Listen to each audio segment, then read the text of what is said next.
So hello to all our attendees today. It's a pleasure to see your names in the list of participants. This is our CSOC seminar series for our second term in Oxford. I'm often Anastasakis and I'm the Director of Southeast European Studies. And today's panel is on Greek media.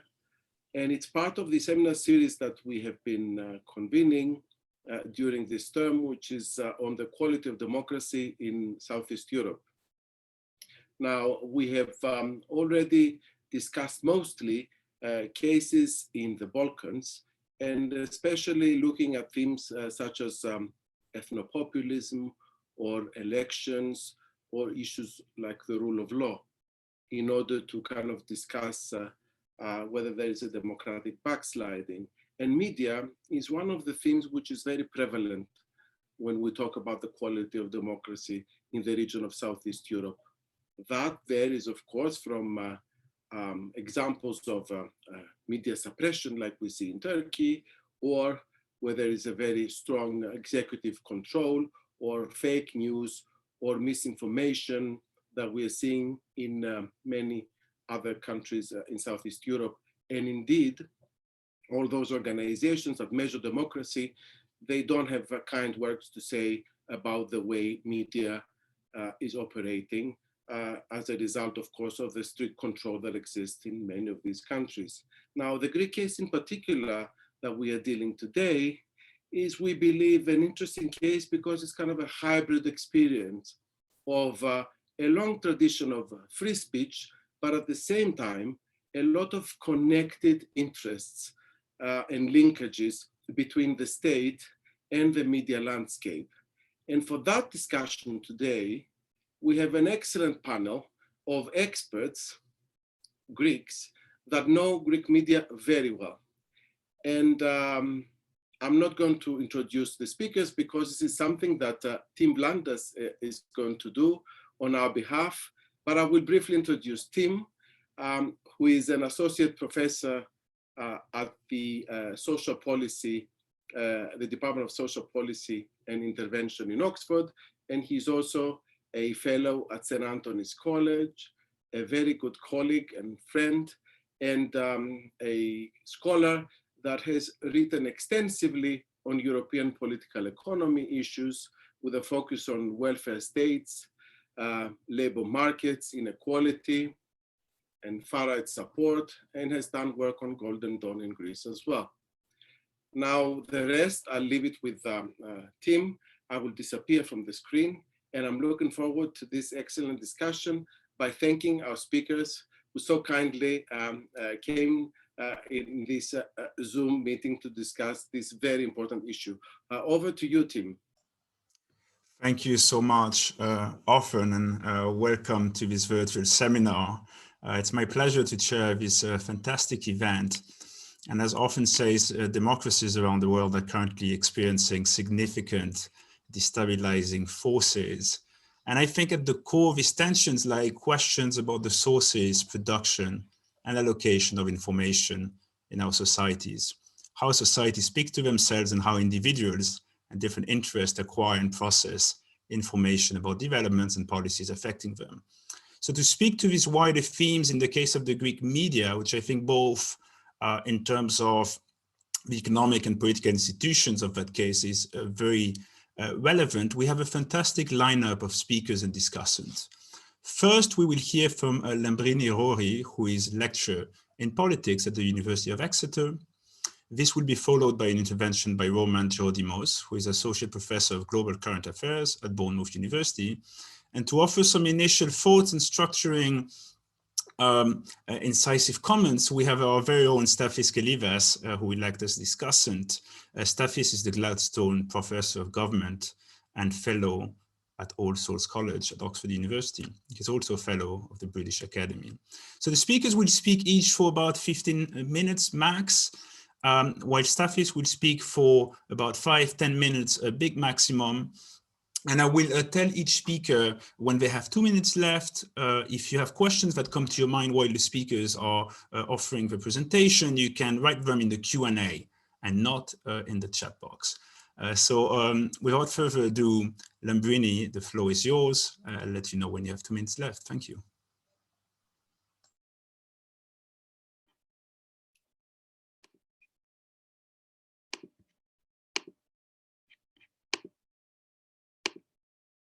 Good afternoon, and thank you for the invitation. It's always a pleasure to be among the CSOX family and to be with the dear colleagues of the panel.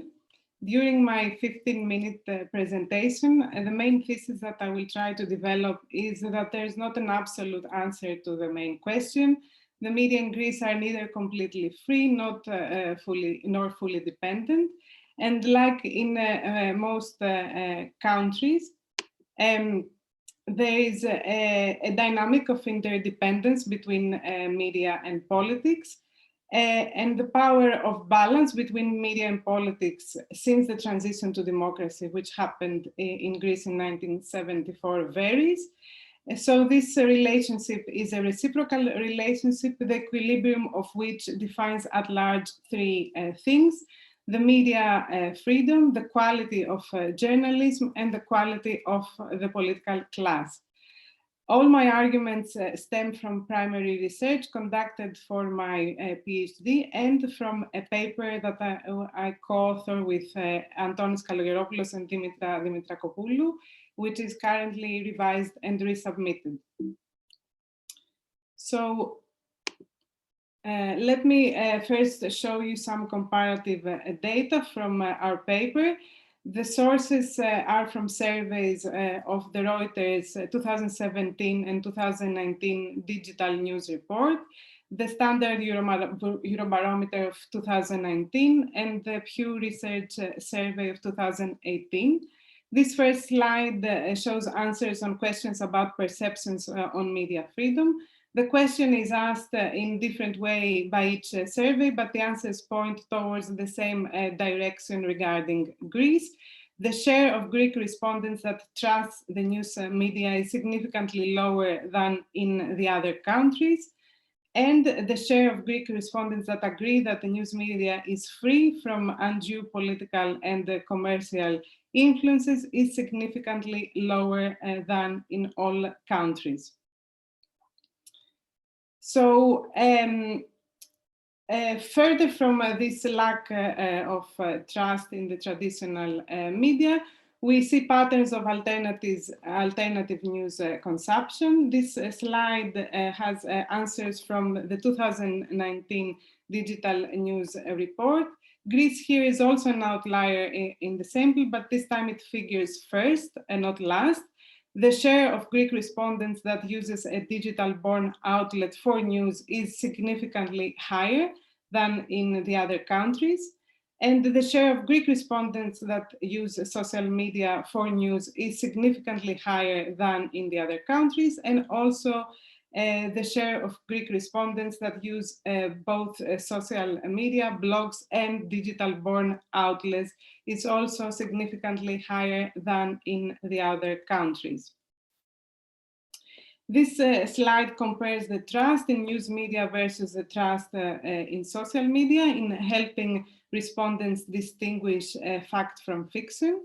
The distrust of Greeks is again significantly higher for news media, and their preference for social media as well. So we observe a general pattern of disruption in news consumption. Greeks tend to emigrate from the offline to the online world when it comes to their information. So why do they do so? We have elaborated the open-ended questions that we have from the 2017 Reuters digital news report. And we see that the reasons for not trusting news media are mainly the biases. And sometimes they are defined as political biases or commercial biases, and the poor quality of journalism. Whereas when people are asked the reasons for trusting social media, they say that social media give a broad range of political views, that they're authentic and independent in their political reporting, and that the nature of the social networks has a self-correcting capacity. So I will further offer a path-dependent account, which will shed the light on the main question by focusing on systemic and institutional parameters.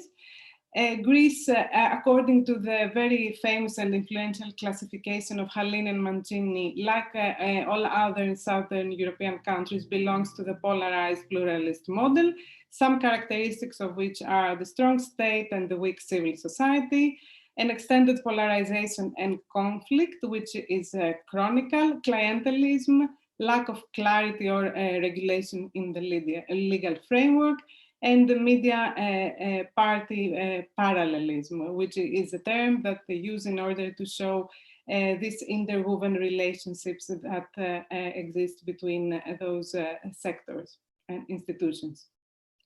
So those characteristics are also in the heart of the historic interplay between media and politics since the 1974 transition to democracy. What are the main characteristics in the first years of media freedom? That public radio and television are under the direction of the state, serving in a latent or manifest way the party in power. The press is the privileged terrain of political antagonisms, with newspapers being linked to political parties, both in power and in opposition.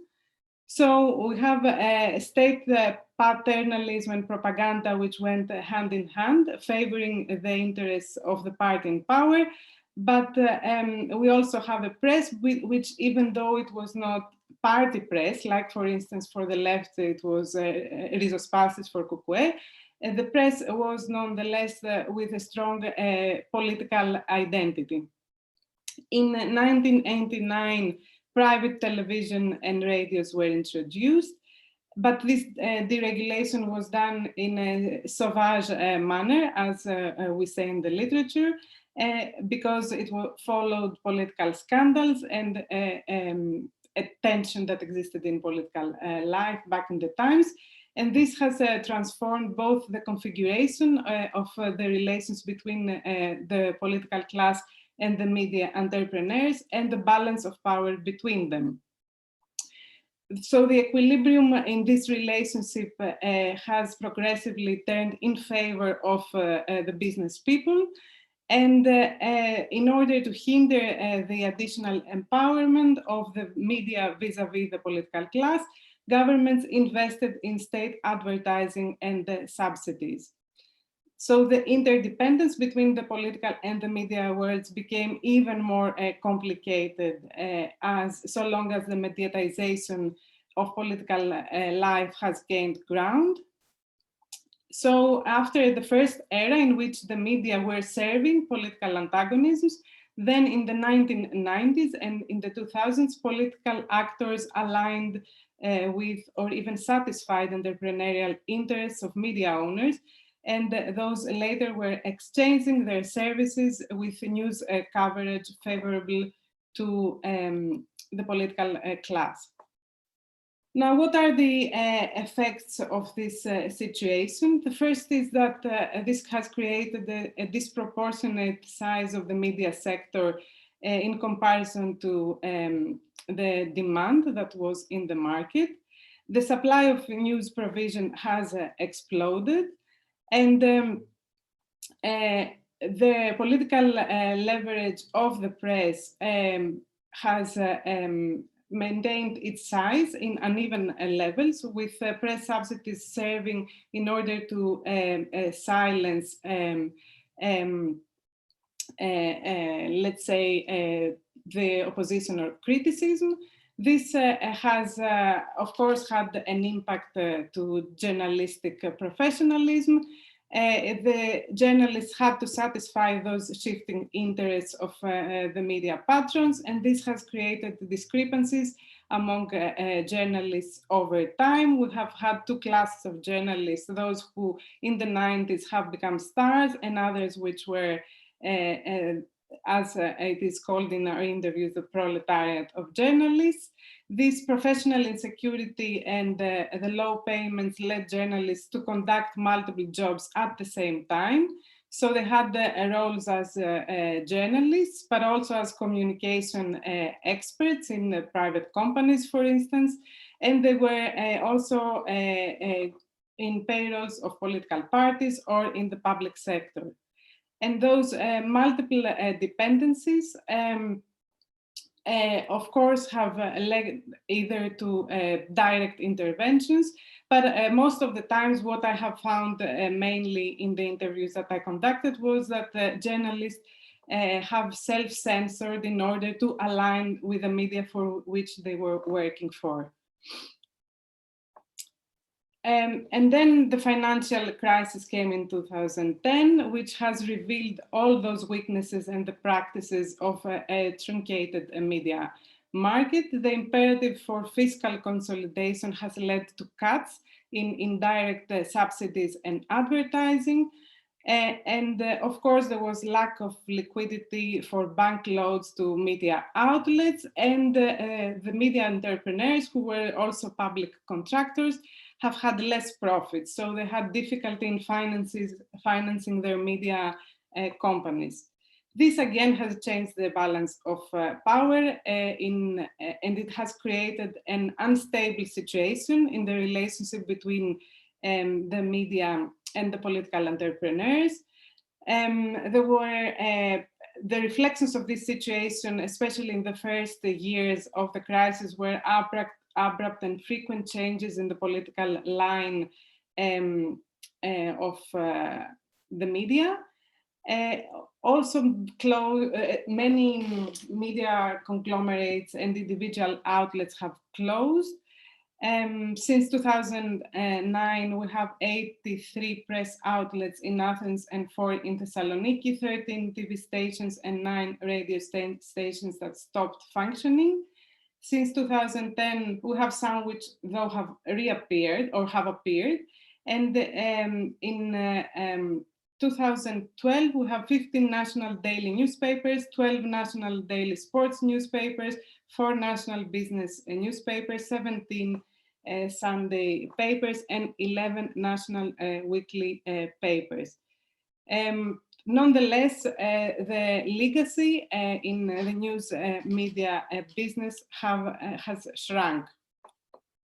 What is the impact of the financial crisis on journalism? As we know, there is a chronic distrust in institutions in Greece, and during the crisis, the trust has further plummeted. This was the case for the trust in the media as well.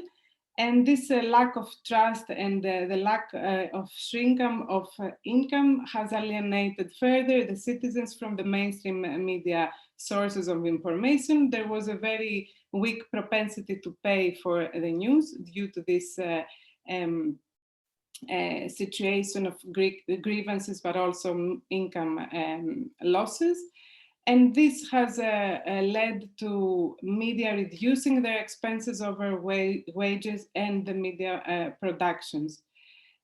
So this, in terms of journalist professionalism, has made the job even more precarious. We have more freelance contracts during the crisis, long delays in payments, and a rising unemployment. The legacy of journalists has further shrunk. And of course, there was an impact on the quality of the information. The first is that journalists have lack of means in order to conduct proper investigative journalism, but also lack of incentives in order to cross-check their sources. And precarity increases their vulnerability to top-down influences. There was also a political blueprint that the crisis has left in the media landscape. We all know that the bailout, anti-bailout division has created 2 very distinct camps in society and in politics. Populism has risen, and so did the radicalization, which electorally was manifest with the rise of radical and extremist parties. And the increased fragmentation in the party system has further created polarization, and protest sometimes has culminated to political violence. In this context, which was very poisonous, the old political class was delegitimized, and the rhetoric of those populist parties that were very trendy back in the times was to target the mass media, the media owners, and the journalists. So in their narrative on a daily basis, we could hear that the media were the spokesman of the old regime, the media strongmen, etc. In 2015, the referendum has further intensified those tensions, as the government has accused the media for backing the pro-bailout camp. Before closing, I will show with three events of the very recent years how this sense of dependency is perpetuated. The first is the 2013 attempt of the coalition government of New Democracy, PASOK and DMR to reform the public service broadcaster by abruptly ceasing its function. This has led to the licensing of 2,000 employees. Of course, when the Syriza and the independent Greeks came to power, they have returned to the status quo ante by rehiring the personnel that was made redundant. This, of course, has led to the old, very well-known clientelist practices and biases of the public broadcaster. And the second example is the attempt of the Syriza and independent Greeks coalition government in 2016 to regulate the TV licensing landscape. But this was done by bypassing the Independent Broadcasting Authority and transferring powers to the Minister of the State. The ultimate goal was to limit the number of licenses to 4 from 8 and to close all the unlicensed outlets within 5 days. This reform was deemed unconstitutional, and then the new attempt to regulate the landscape has licensed finally 6 outlets. The third example of this dependency is during the current pandemic. We have all seen the return of the state during the pandemic. This is the case with the media as well. Like all other companies, the media, they have lost income due to the drop of advertising revenues. It means that the state has increased its funding via information campaigns and so on. So overall, the main argument of my presentation was that there are interdependencies between media and political entrepreneurs, that this relationship is a reciprocal relationship and its equilibrium is not static, it shifts over time, driven by endogenous and exogenous factors. Of course, this extends the field of political clientelism and political life as a consequence becomes more and more expensive. The political class, though, becomes more vulnerable and less effective. Of course, journalism is now less influential, and the public prefers online political information. And there is a price to pay for both actors, media, and the political class, which is the delegitimization in the eyes of the public. Thank you. Thank you so much, Lamprini, for this fantastic overview of the complex relationship between the media and the political class in Greece. We will turn swiftly to our second presenter, Roman Gerodimos. You also have 15 minutes, and if you go beyond, which was not the case with Lamprini, who was spot on time, then I will come in to remind you of the time. Brilliant, thank you. I'm just going to share my screen. Let me know if you can see this. Yeah. Good. Yes, we can. Brilliant. So, I mean, first of all, thank you for the invite. It's lovely to join you, and it's great to be in this distinguished panel of friends and colleagues. I think Lamprini covered quite a lot of ground in a brilliant way, so I'm not going to duplicate what she said. I think I'm going to speak to a couple of broader themes and then maybe touch upon a couple of the things that she mentioned. So I want to briefly focus on this. Sorry, I have to go back to my original slide. I'd like to focus on this paradox of press freedom in Greece. And it is a paradox because on the one hand, and I'm using this example that some people might be familiar with, of this very sort of infamous newspaper in Greece called Makelo, as an example of the type of content that you might get in the media on a daily basis. And so one might ask, is the media free in Greece in terms of, can they say whatever they want? And to an extent, that is true, because on a daily basis, you get a deluge of very problematic, one might say, content in terms of it's racist, xenophobic, homophobic, sexist, and so on, anti-Semitic, that in other media systems might be harder to penetrate some regulation filters. So you get attacks, very vicious personal attacks against politicians, journalists, public intellectuals, and so on. So, and there are issues with the regulation. There is one might call cultural resistance to a perceived concept of political correctness, and to any attempt to sort of limit or put boundaries to the discourse that has sort of its roots in political culture. And there's of course a cacophony of fringe news websites. So if you were to look at this, you might think, well, actually, the Greek media is free because there appear to be no boundaries to what might print. And with my apologies for a moment to non-Greek speakers, I wanted to show you this screenshot of because I thought it was like pretty typical. This is like Makelo, this is like the yellowest of the yellow Greek media saying we respect your privacy as part of GDPR requirements, while at the same time, of course, completely sort of abusing any kind of privacy of the people that the reports cover.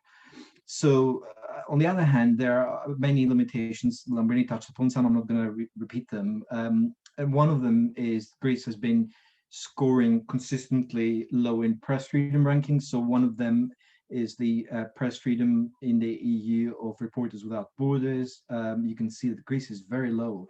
It's next to Malta. Well, actually, it's next to Poland. But in terms of EU countries, it's sort of next to Malta and Hungary, which have their own issues. So, I on the one hand, I think we should take this into account, the fact that Greece is scoring so low consistently. On the other hand, I would want to question maybe not the methodology, because some of these surveys, some of these rankings are based on surveys, and somebody's perception of an issue is not the same thing as the objective structural limitations. So whether that is journalists themselves, of course it's important, and we need to listen to their opinions and to their perspectives, and the same goes for the audiences. But it could, other factors like general feelings of trust in a system, or sort of a particular rhetoric that is sort of particularly dominant in a political culture, might play a role in this. So all I'm saying is that survey data is not necessarily the only way in which you can judge press freedom. And I would think and this is obviously from just personal experience, that there are other aspects that mean that the picture is a bit more complicated.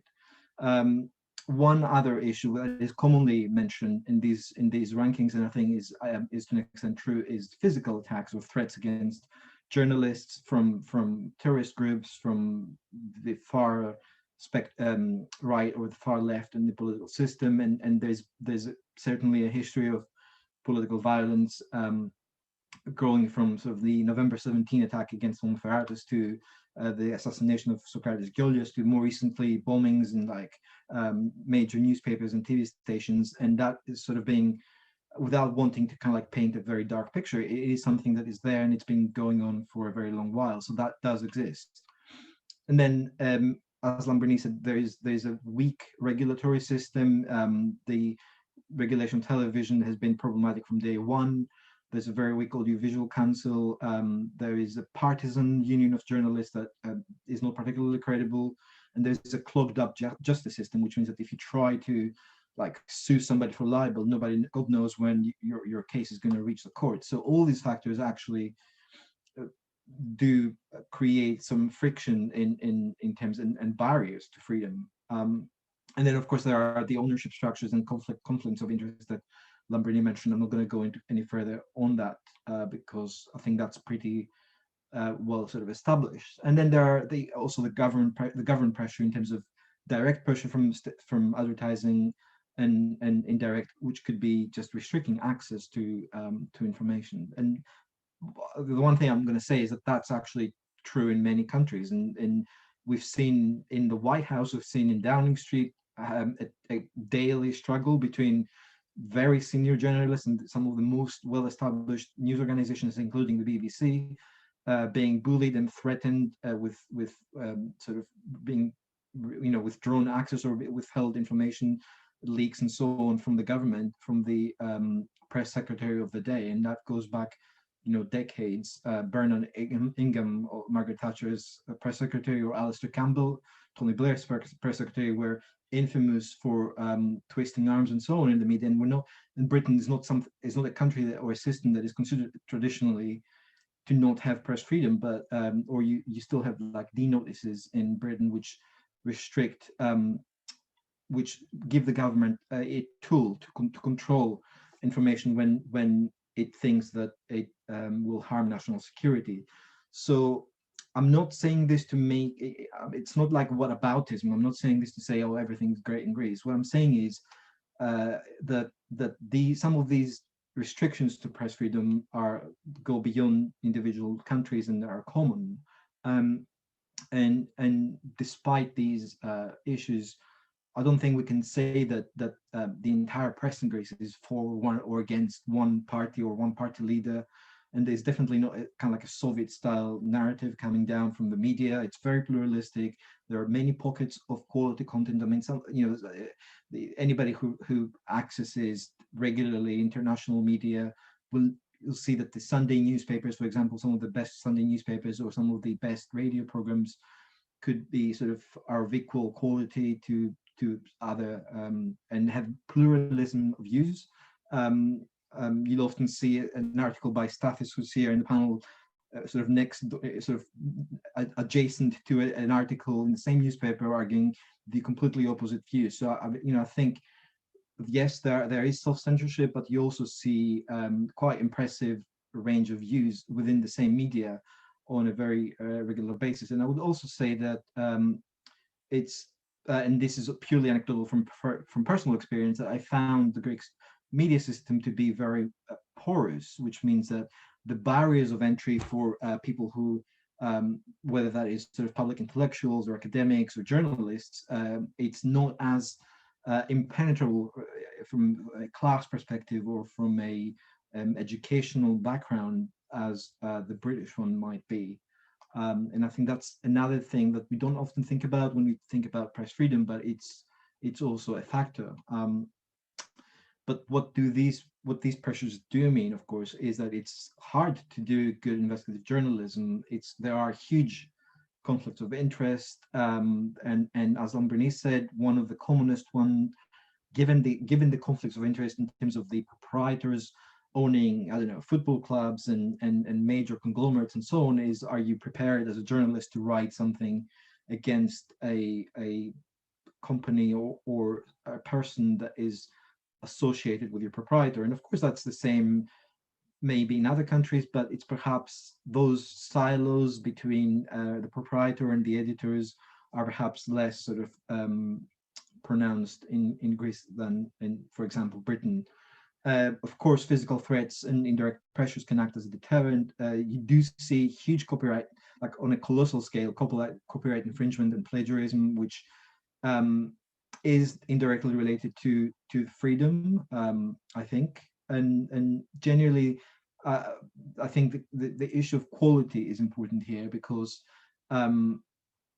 what is the point of a free press if there's no one there to sort of utilize it, and there's no one there to actually read it and watch it? So I think that's also an important thing. So I wanted to briefly focus on investigative journalism as a key expression of a free press, and I would think that investigative journalism is a foundational pillar of the media as the fourth estate. And there is a tradition, especially in newspapers and television, of investigative journalism. There used to be more TV programs dedicated on global current affairs and also on actual investigative journalism. That has become harder since the crisis, as Lamprini showed. News organizations faced a massive drop in their income, sales, advertising, and that has meant that has taken a hit, and we've seen a reduction in investigative journalism content as well as the audience for it. There are still great examples of that, of course, and as is just one example is the investigation around the forest fires in Mate, which led to the death of hundreds of people, and also you get sort of more boutique type outlets like Inside Story, which is an online outlet which does amazing investigative journalism, and it's sort of subscription based and with some articles being free. So you still get these, you still get some, but there are barriers. And I was speaking to one of Greece's sort of leading investigative journalists a few days ago, Tassos Teloglu, and his view was that that the lack of freedom of information culture and an infrastructure is perhaps much more significant than we usually think. It's more significant than direct interventions, because as we've seen in many countries, including Greece, journalists can have the means to bypass pressures and interventions, and there are many ways of doing so. And with the internet, that has become easier. That is not to say that interventions are not important, but getting credible numbers and facts and establishing the facts through identifiable sources is very hard. And then there is the lack of organizational means of a culture of working in teams, of managing teams. If everyone looks at the Guardian's, for example, handling of the WikiLeaks and the operation, the war room they set there for sort of curating and communicating that material, that was a huge undertaking, huge resource, huge team, proper sort of managerial structure, and we just don't have that culture in Greece. But then also the public are not necessarily prepared to pay, and there is this expectation that journalism and news will be free. I was struck by what Lamprini showed, which is sort of that idea of mistrust and towards traditional media.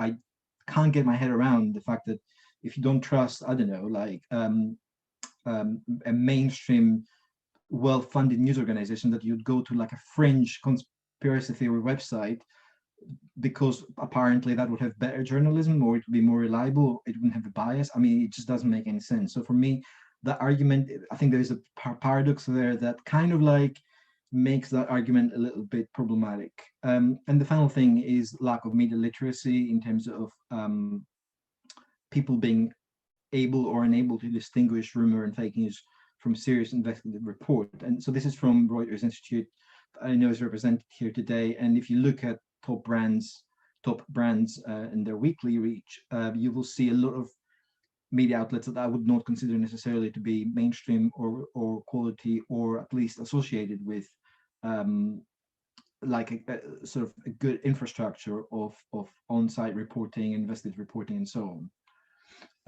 The final point I want to make, and I think it's really really important that I want to end up with this, is that these things we talk about today, to an extent, yes, they're sort of country specific, but then there are many other factors that are globalizing both the opportunities and the barriers for journalists. I was on similar call with a Bellingcat journalist last week, and he's based in Vienna. He's one of the top journalists. Sorry, for those who are not familiar with the work of Bellingcat, there, I would say the leading investigative journalism group in the world right now, and they are the people who unveiled or who managed to find the perpetrators of the Salisbury poisonings, among many other things. And he was talking us through his methodology, or their methodology, and a lot of what they use is open data on the internet. And it's pretty amazing to, I would sort of encourage anyone in this call to go and investigate and see their work and how they do it. But when I asked him if he's sort of scared, I mean, he's obviously made an enemy of Putin, and he said basically he is, and he lives in Vienna. And so there is no guarantee that, like, if you're in London, you're safer than if you were in Athens or in Thessaloniki, or in another provincial part, which sort of not necessarily connected with urban journalism. Both the challenges and the opportunities are globalized. The same thing for Facebook and their algorithms. We know that a lot of online sources are now depending on Facebook for a dissemination. Facebook keeps tweaking their algorithm and their visibility settings daily, and it's making it harder for people to reach to audiences. That's not to do with Greece, but it has to do with press freedom. Another issue, and I know Stathis wrote about this a few days ago, is about Twitter, for example, banning Donald Trump. Now, I personally am in favor, and we can debate this until the cows come home, but the issue is there that is objectively power to restrict speech on the part of social media, and that's not to do with Greece, but it does affect Greek journalists and Greek audiences. So, so my final slide is that cacophony doesn't equate freedom, and we definitely have cacophony, and we have sort of bits of freedom, but not necessarily the whole package. And that, of course, Greece has gone through a very difficult decade that has hit its media system, but it's also facing issues that are common in many countries, and there are threats and opportunities emerging that are global. So we need to look at the issue of media freedom from also a global communication perspective. There is definitely a lack of investigative journalism culture and support structures, even though there are certainly excellent pockets of investigative journalism. But I would sort of finish just by pointing out the role of the public, that if the public don't support good journalism, if they're not prepared to act as a protective cloak for journalists, then, you know, what is the point? So that's my final thought. Thank you so much, Roman, and have a great, stimulating talk, complementary in many ways to the first one from a different angle. I should say I've kept the introduction in terms of bios of speakers relatively succinct of necessity, but we have put more information in the chat if you want to learn more about each of the speakers. We now turn to Stathis for some structuring reflections. Stathis, the floor is yours. You're muted, Stathis. Perfect. Thank you very much, Tim, and I'm very happy to be here. I was very impressed with the two presentations, because they managed to convey what is in fact a very complex picture. And I think complexity should be the first thing to keep in mind. The reality is not simple. And if I had to summarize the gist of the two presentations, I would say that the Greek media is probably not as good as we would wish them to be, but not as terrible as we often believe or fear, or as some of the rankings, especially the RSF ranking, leads us to believe. So the picture is certainly very mixed. And, you know, in a very rough way, we could say that if we had to place the Greek media situation in a sort of global ranking, it is not where, you know, some of the most advanced democracies are, but it's not in a situation in which it is stifling freedom, or is it in the hands of mafias and organized crime, where journalists get killed and blackmailed on a constant basis. So it's by no means satisfactory, but by no means totally unsatisfactory either. But I would like to use that opportunity to reflect a little bit more about the position of the media in political systems, especially democratic political systems. And I want to raise and ask two kinds of questions. The first is whether we believe democracies can function in the absence of fully free, high quality media. And the second question is whether it is possible for such a democracy under those conditions to perform some fundamental functions that in fact make it a democracy. These are two related questions. And I'm going to try to say a few words about how the Greek situation speaks to that, and then raise a sort of a provocative or incisive comment about how we understand democratic theory in light of that observation. So the first question, if we look at the trajectory of media in Greece, what we have is a situation in which Greek media were never satisfactory by any means, and that applies to both dimensions of media, which we conflate under the term freedom. On the one hand, the media have always been extremely partisan, either very closely connected via media barons to particular parties. That was, for example, the case during the 1970s or 1980s, or to business oligarchs who are then associated with various parties. That's one issue. The other issue has to do with the quality of the media, which is a more difficult concept to assess. That refers, Roman mentioned a lot of that.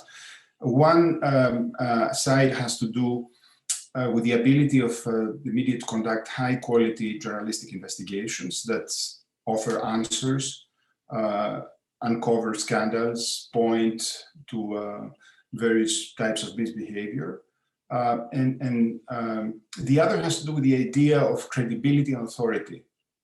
That is the type of media that people trust and in a sense operates in a way that creates confidence in institutions and helps connect citizens to political parties and to political institutions.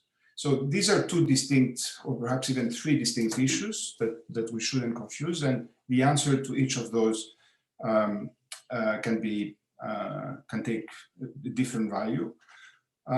So in the Greek case, what we have is a situation that has never been satisfactory from the perspective of the operation of the media.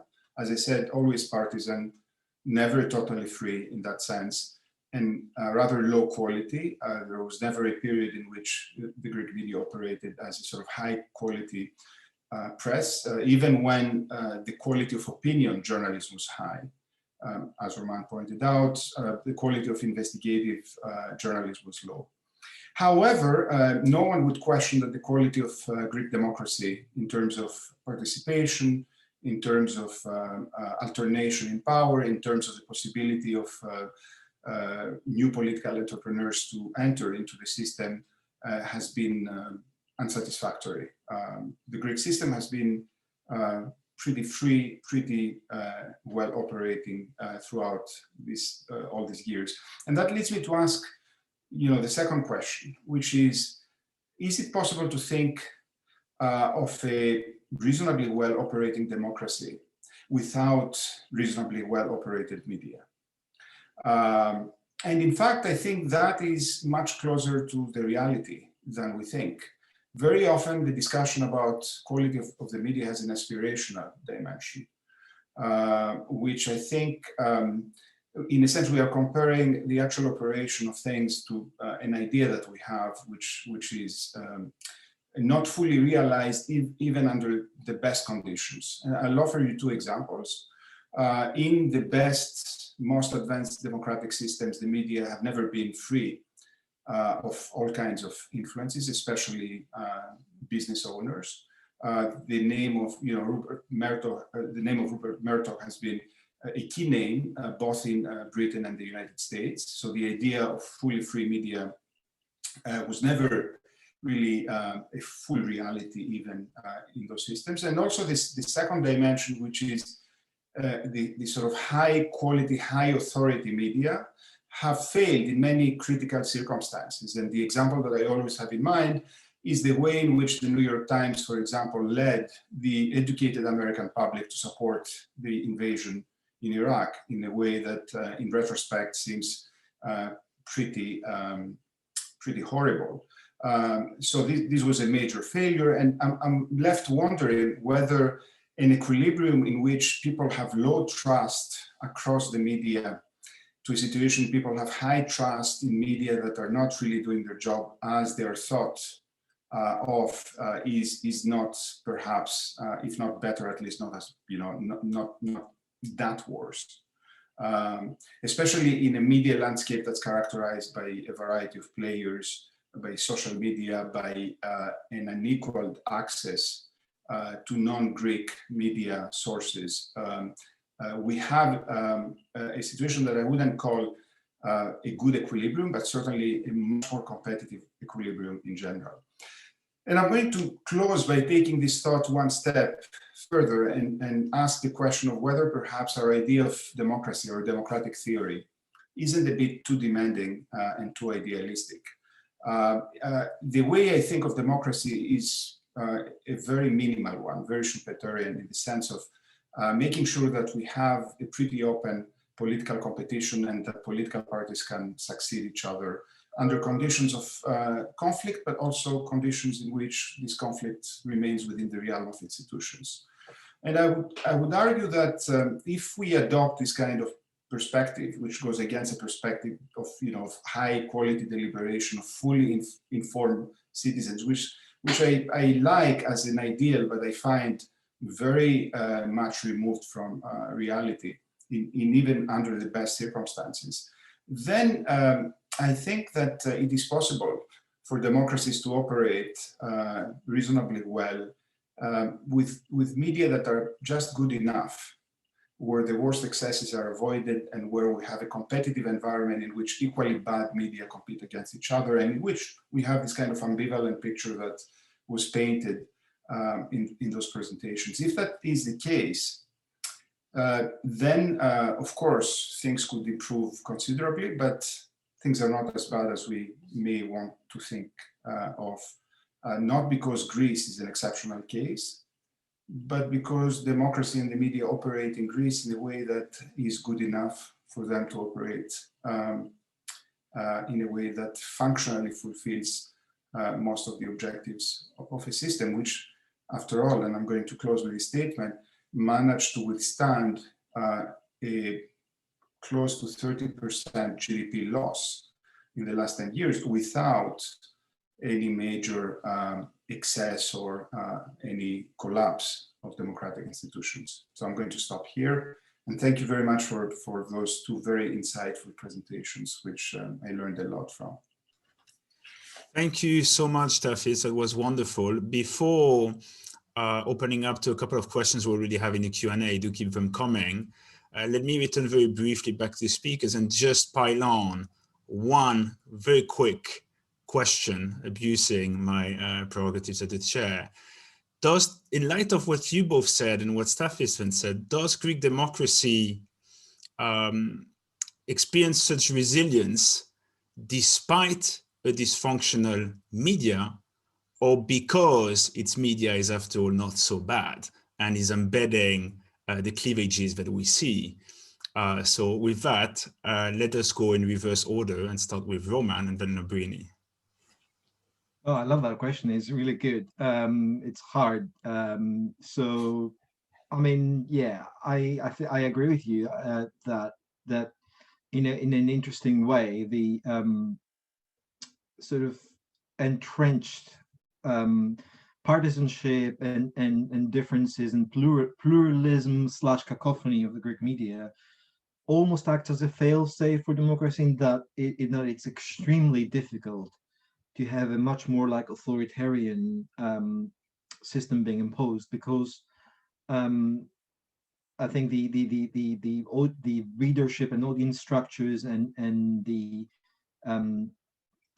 spectrum, the political spectrum, and how that is reflected in the media spectrum, it may be, as Stathis said, like in terms of like, if you take one particular outlet there may be a lot of problems there, but when you take the system as a whole, it almost acts, they almost sort of cancel each other out. So it could be, I can totally see the argument of why you might say that I wouldn't say that it was the flaws that kept, Greece, the Greek democracy going during the crisis. I don't think that that is necessarily the case. It was more sort of the fact that it's when a system is a little bit more chaotic, it's perhaps harder to control. And we saw that especially when, well, actually in both of the cases that Lamprini mentioned in 2013 and 2016, there was a society, I don't want to use the word civil society because that's again an issue, but there was a social backlash against the way the governments handled, the respective government handled that case. So so I don't know if that answers your question, but I think I agree with the sense that definitely, despite the difficulties, and perhaps because of some of the difficulties or some of the particular traits of the system, I would definitely agree that it was able to, that the system was resilient enough to withstand that, and that's a hopeful message. It's not a message of complacency. I don't think that is an argument for not. I totally agree with Stathis about the aspirational nature of the way we approach media, and in fact democracy in theory and in any research. That's not a bad thing. It's it's a good thing to have like a gold standard or something to aspire to and work towards. To it's all like you'll never actually reach the utopia, but you can always get better. But even in Britain, that if you ask Greek people, they will say, "Oh, the British media are amazing." But actually, working in a British university, you spend half your life listening to complaints about the British media, and so it's all it's all relative. But no, excuse me, I would agree with that. Okay, thank you, Lamprini. Do you have some brief responses? Thank you for the comments and the question. I tend to agree both with what Stathis said about us being very rigid and having this aspirational view about how the media should work. And we also tend to overestimate the effects of media, of the quality of media for democracy. I believe that in the Greek case, and the way that I tried to show it in my PhD is a very good example of how this doesn't affect overall the quality of democracy, but some sides of how the political system works. For instance, the relationship of parties with their electorates, because of this generalized delegitimization that the nexus of media and politics perpetuate. But then when we see those tendencies that are very much popular now in Greece during the crisis, the disruption in the news consumption, I find that this is a very, let's say, pseudo preference. So the citizens show majoritarily that they dislike news media and they prefer the social media. But as we know from qualitative research, online media are run by the same people that run the news media. So it is like wanting to prefer something different, but not because the quality is really different. So this helps me to argue that yes, we have this. It's not bad to have to be exigent from the quality of the media, but on the other hand, we don't need to overestimate the effects. And there are though some sectors that I believe that are important. So, for instance, now, with all those fake news going around in the media about vaccination around COVID. So this is not a matter of the quality of democracy, but it shows how the quality of the media can have effects into smaller, let's say, issues, which though affect public life. So overall, I believe that the Greek media are quite open and certainly most free than all those rankings of Reporters Sans Frontières show them to be. My personal experience is that we have so many outlets and so easy access that it's much let's say, easier to express your view if you're not from the political elites or any other elite in Greece than in France and in the UK, where I know the media systems very well as well. So that's all. So we need to be more optimistic about media freedom in Greece. Thank you. So I suppose there's already a lot of questions, and maybe let's start with